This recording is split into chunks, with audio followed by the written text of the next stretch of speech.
আউটলাইনটি শুরু করা হয়েছে 0 সেন্টিমিটার, 1 সেন্টিমিটার, এরপর 6 সেন্টিমিটার এবং তারপর 9.7 সেন্টিমিটার, 12 সেন্টিমিটার এবং মেন পয়েন্টটি তৈরি করা হয়েছে 6.5 সেন্টিমিটার। এই 6.5 সেন্টিমিটার মেজারমেন্টটাকে রেখে 2.5 এ রেখে তারপরে আমি যেটা নিচ্ছি 1 সেন্টিমিটার এবং 0 সেন্টিমিটার এই দুটো পয়েন্ট এবং 2.5 সেন্টিমিটার। তারপরে যেটা নেওয়া হলো 4 সেন্টিমিটার এবং তারপর 6.5 সেন্টিমিটার, 7 সেন্টিমিটার এবং 8 সেন্টিমিটার আর সবশেষ 15 সেন্টিমিটার এইভাবে কয়েকটা পয়েন্ট কিন্তু এখানে আমি ড্র করে নিয়েছি।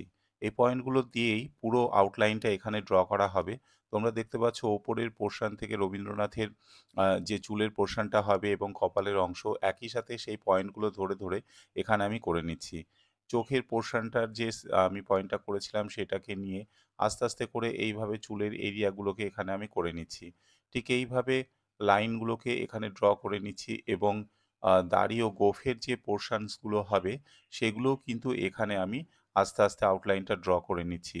বন্ধুরা চোখের যে পোরশনটা ছিল এবং উপরের মাথার যে পোরশনটা ছিল সেগুলোও কিন্তু আগেই পয়েন্ট করে নেওয়া হয়েছে এবং সেই পয়েন্ট ধরে, ধরে আউটলাইনটা এখানে আমি ড্র করে নিচ্ছি।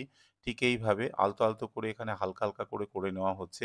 শুধুমাত্র এখানে আউটলাইনটা করার জন্য আমি ব্যবহার করেছি চারকোল পেন্সিল এবং তোমরা চাইলে গ্রাফাইট পেন্সিল ইউজ করতে পারো।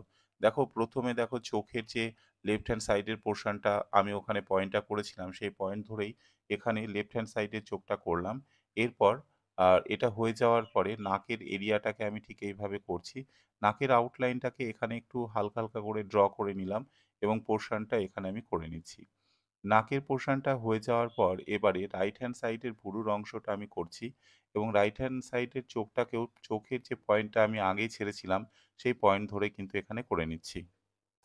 বন্ধুরা যারা বাংলার আর্ট ড্রয়িং চ্যানেলটিকে এখনও সাবস্ক্রাইব করে সাপোর্ট করনি তারা বাংলায় এই ধরনের নতুন নতুন ড্রয়িং ভিডিও দেখার জন্য চ্যানেলটিকে সাবস্ক্রাইব করতে পারো, পাশে থাকা বেল আইকনটি ক্লিক করে অল অপশানে ক্লিক করতে পারো।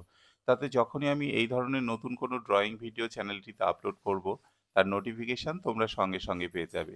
আজকের মেন পর্বে তোমরা দেখবে শুধুমাত্র রবীন্দ্রনাথের এই আউটলাইন ড্রয়িং ভিডিওটি এবং নেক্সট পর্বে আমি তোমাদের সাথে শেয়ার করব এটির ওপর কালার কম্বিনেশনস কি, কি কালার কম্বিনেশনস আমি ব্যবহার করছি সেই বিষয়বস্তুগুলো নিয়েও আমি তোমাদের সাথে আলোচনা করব।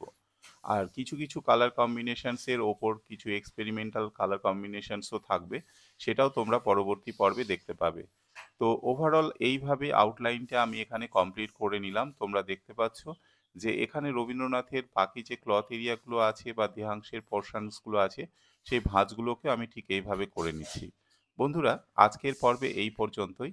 দেখা হচ্ছে তোমাদের সাথে পরবর্তী পর্বে।